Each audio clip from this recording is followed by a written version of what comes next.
Hello বন্ধুরা, দেখুন এই যে ঠাকুরের ভাত, আর এই যে এটা ডাল চচ্চড়ি, এই যে ভাজা ভুজি, আর এখানটা অনেক রাত্রির হয়েছে, এই যে আলু ভাজা, চিংড়ি মাছ, আর এই যে এখানটা হচ্ছে ইলিশ মাছ কাটা পোনা আছে, আর এইটা হচ্ছে নারকোল ভাজা, আর এই যে এখানটায় এটা হচ্ছে পায়েস, আর এটা হচ্ছে চচ্চড়ি ইলিশ মাছ দিয়ে। আর এটা কি, এর মধ্যে কি আছে?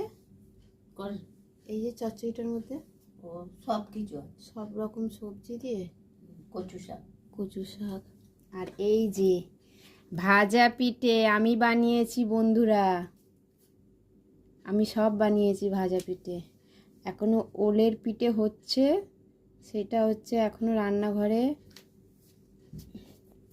এখনো মায়ের বাকি আছে। তা কার কার বাড়িতে রান্না পুজো আছে কমেন্ট করে জানাবে বন্ধুরা। টাটা।